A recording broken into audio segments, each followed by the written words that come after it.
குலதெய்வ வழிபாட்டிற்கு சென்று வீட்டிற்கு வந்த இந்திரதேவிற்கு ஒரு அதிர்ச்சி காத்திருந்தது. அவன் மனைவி பரிமளா, எனக்கு உங்களோடு வாழ பிடிக்கவில்லை. நான் முத்துவை முன்னாடி காதலித்தேன். இப்பொழுது அவனோடு செல்கிறேன். என்னை தேட வேண்டாம் என்று ஒரு கடிதம் எழுதி வைத்துவிட்டு காணாமல் போயிருந்தாள். அவர்களது 6 மாத குழந்தை ருத்ரதேவ் பசியால் அழுது மயங்கி போயிருந்தான். வாசலில் இருந்த செக்யூரிட்டியிடம் கேட்டபோது முத்து பரிமளாவை பார்க்க வந்ததாகவும் பின்னர் முத்துவின் பின்னாடி பைக்கில் பரிமளா சென்றதாகவும் கூறினான். அக்கம் பக்கத்தில் விசாரிக்கும் போது பரிமளாவும் முத்துவும் பைக்கில் சென்றதாக கூறினார்கள். பரிமளா தனக்கு செய்த துரோகத்தை தாங்க முடியாமல் தவித்து போனான் இந்திரதேவ். அவமானத்தில் கூனி குறுகி போனான். பரிமளாவின் புகைப்படங்கள், அவள் நினைவு ஏற்படுத்தும் எல்லாவற்றையும் மொத்தமாக அளித்தான். இந்திரதேவின் பையன் ருத்ரதேவ் பரிமளாவின் சாயலில் இருந்தான். ருத்ரதேவின் கண்களும் சிரிப்பும் பரிமளாவை ஞாபகப்படுத்தின. அதனால் ருத்ரதேவை தன் அருகில் சேர்க்காமல் ஒதுக்கியே வைத்திருந்தான் இந்திரதேவ். அவமானத்தில் கூனி குறுகி வீட்டுக்குள்ளேயே அடைந்து கிடந்த இந்திரதேவை சமாதானப்படுத்தி தன் சொந்தத்தில் இருந்து ஒரு பெண்ணை மணமுடித்து வைத்தார்கள் தாய் தந்தையரான ஆனந்ததேவ் மற்றும் சித்ராதேவி.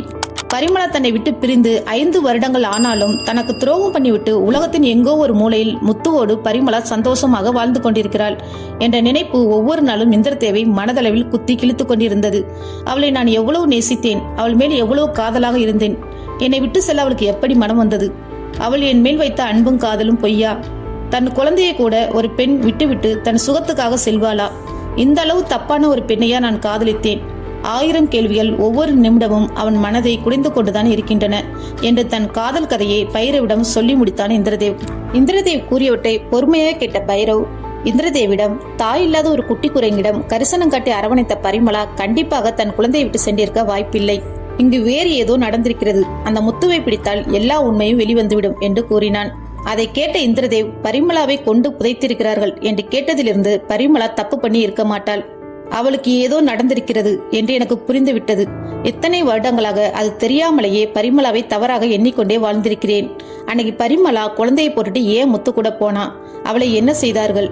இந்த உண்மையை சீக்கிரம் கண்டுபிடிக்கணும் பைரவ் சார். என் வாழ்க்கை அளித்த அந்த முத்துவை என் கையாலேயே கொல்லணும் என்று கையை முறுக்கி கொண்டு கோவத்தோடு கூறினான் இந்திரதேவ். உடனே பைரவ், கண்டிப்பாக அந்த முத்துவை நான் சும்மா விட போவதில்லை. அவன் செய்த தவறுக்கு தண்டனை கிடைத்தே தீரும். ஆனால் அதுக்கு முன்னாடி நீங்க எனக்காக ஒன்னு செய்யணும் இந்திரதேவ் என்றான் பைரவ். அதை கேட்ட இந்திரதேவ், சொல்லுங்க, நான் என்ன பண்ணணும் என்று கேட்டான். ருத்ரதேவும் தன் தாயை இழந்து மனதளவில் அதிகமாக பாதிக்கப்பட்டுள்ளான். அவனுக்கு இப்போது அன்பும் அரவணைப்பும் தேவை. உங்களின் உண்மையான காதலுக்கு அடையாளம் அவன்தான். அவனையும் இழந்து விடாமல் பார்த்து கொள்ளுங்கள் என்று கூறிவிட்டு அங்கிருந்து சென்றான் பைரவ். பைரவ் அங்கிருந்து சென்ற பிறகு நீண்ட நேரம் சிலை போல் நின்று கொண்டிருந்தான் இந்திரதேவ். மாமா, அந்த போலீஸ் போயிட்டாரா என்று கேட்டுக்கொண்டே கவிதா அவன் அருகில் வந்தாள். அப்படியே சிலை போல் சமைந்து நின்று கொண்டிருந்த இந்திரதேவின் தோள்களை உலுக்கியவள், மாமா என்னாச்சு என்று கேட்டாள். ஒன்றுமில்லை கவிதா என்று கூறியவன் கவிதாவின் பின்னாடி நின்று கொண்டு தன்னையே பார்க்கும் ருத்ரதேவை பார்த்தான். அவன் அருகில் சென்றவன் அவனை மார்போடு தூக்கி அணைத்துக் கொண்டான். அவன் கண்களில் இருந்து இத்தனை வருடங்களாக அடக்கி வைத்த கண்ணீர் வெளிவந்து கொண்டிருந்தது. அவன் செய்கையை கண்டு கவிதாவும் ருத்ரதேவும் ஆச்சரியத்துடன் வாயை பிளந்தனர். 5 வருடங்களாக ருத்ரதேவை இந்திரதேவ் தொட்டது கூட கிடையாது. பைரவ் போலீஸ் உடை அணியாமல் முத்துவின் நண்பனை போல் அவன் தாய் தந்தையர் இல்லத்தில் போய் விசாரித்தான்.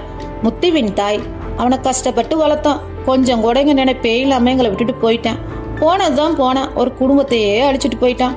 எப்படிதான் இந்த பரிமளா பொண்ணு இந்த பையல நம்பி போனாலோ தெரியல என்று புலம்பினாள். இப்ப முத்து எங்க இருக்கான்னு ஏதாவது தெரியுமா என்று பொறுமையாக கேட்டான் பைரவ். அதற்கு முத்துவின் அம்மா, எங்களுக்கு தெரியவே கூடாதுன்னு தானே மறைஞ்சு வாழ்றான். வயசான காலத்துல ஒரு உதவி இல்லாம நானும் புருஷனும் வாழ்ந்துகிட்டு இருக்கோம். எங்க தலைவிதி, வேற என்னத்த சொல்ல என்று புலம்பினாள். அவர்களுக்கு நிஜமாகவே முத்துவை பற்றி ஒன்றும் தெரியவில்லை என்று புரிந்து கொண்ட பைரவ் அவர்களிடம் சொல்லிவிட்டு வீட்டை விட்டு கிளம்பினான். அவன் பின்னாடியே ஓடி வந்த முத்துவின் தாய், ஏப்பா தம்பி கொஞ்சம் நில்லு என்று கூறினாள். அவளை திரும்பி பார்த்த பைரவிடா, மேல தெருவுல சுப்ராஜ் இருக்கான்ல, அவன் முத்துவை கோவாவுல பார்த்ததா சொன்னான். அவன் கிட்ட போய் ஏதாவது தெரியுமான்னு கேளு. நீ ஒருவேளை முத்துவை போய் பார்த்தனா எங்களை பத்தி சொல்லுப்பா என்று கூறிவிட்டு சென்றாள். கோவா பகைப்பீச்சு அருகில் உள்ள ஒரு ரெஸ்டாரண்டில் அமர்ந்திருந்தான் பைரவ். அங்கு வந்த சர்வர் என்ன வேண்டும் என்று கேட்டான். நீதான் வேணும், கொஞ்சம் வெளியில வர்றியா என்று கூறினான் பைரவ். திருதிருவென்று முழித்த சர்வர், நானா, எதுக்கு, நீங்க யாரு என்று கேட்டான். வெளியில் வா சொல்றேன் என்று கூறியபடி அவனை கூட்டிக் கொண்டு வெளியில் வந்தான் பைரவ்.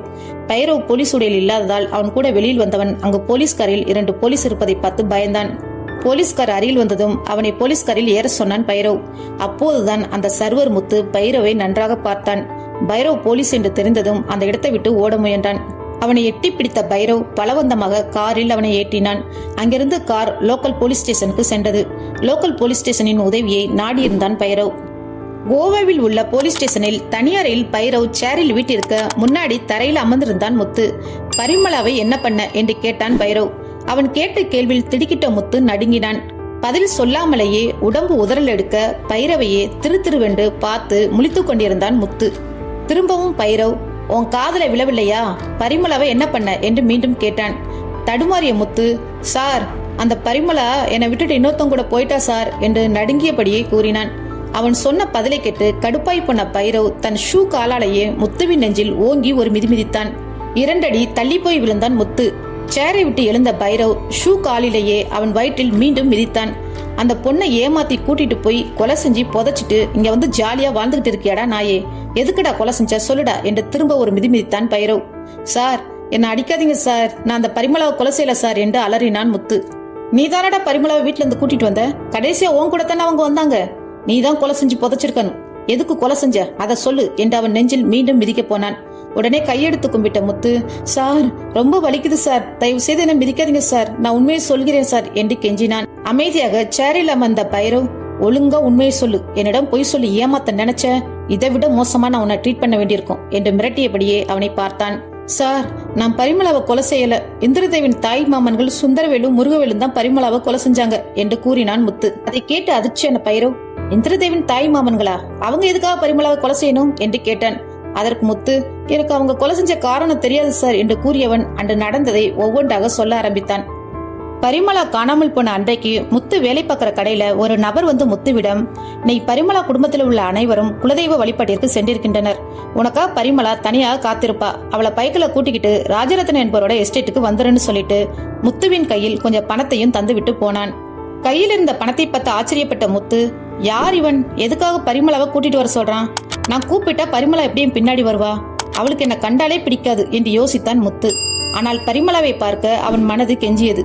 ரொம்ப நாளாக அவளை ஃபாலோ பண்ணி கொண்டிருந்தான். திடீர்னு இந்திரதேவ் அவளை திருமணம் செய்து கூட்டிட்டு போயிட்டான். முத்துவுக்கும் பரிமளாவை பார்க்கணும் போல் ஆசையாக இருந்தது. அதனால் அவளை பார்ப்பதற்காக அவள் வீட்டுக்கு சென்றான். இந்திரதேவ் வீட்டில் இருந்த செக்யூரிட்டியிடம் பரிமளாவை பார்க்க வந்ததாக கூறினான். அவனை பார்த்ததும் அவள் சத்தம் போடுவாள் என்று நினைத்தான். ஆனால் அவளோ அமைதியாக அவன் பின்னாடி பைக்கில் ஏறி அமர்ந்தாள். ஆச்சரியப்பட்ட முத்து அவளை பைக்கில் ஏற்றிக்கொண்டு ராஜரத்தினத்தோட எஸ்டேட்டுக்கு சென்றான். ஆனால் அங்கு பரிமளாவிற்கு நடந்த கொடுமை முத்துவே எதிர்பாராதது. எஸ்டேட்டில் மரங்கள் சூழ்ந்த ஒரு பகுதியில் சுந்தரவேலும் முருகவேலும் நின்று கொண்டிருந்தனர். சுந்தரவேல் பரிமளாவின் குழந்தை ருத்ரதேவை ஒரு கையில் வைத்துக் கொண்டு இன்னொரு கையில் கத்தியை பிடித்துக் கொண்டு நின்று கொண்டிருந்தான். அவன் அருகில் அவன் தம்பி முருகவேல் பல்லை இழுத்தவாறு நின்று கொண்டிருந்தான். தன் குழந்தையை கண்டதும் பதறிக்கொண்டு அவர்கள் அருகில் ஓடினாள் பரிமளா. அடுத்து பரிமளாவுக்கு நடந்த கொடுமை என்ன தெரிந்து கொள்ள சேனலை சப்ஸ்கிரைப் பண்ணுங்க, லைக் பண்ணுங்க, கமெண்ட் பண்ணுங்க. அடுத்த எபிசோடு விரைவில்.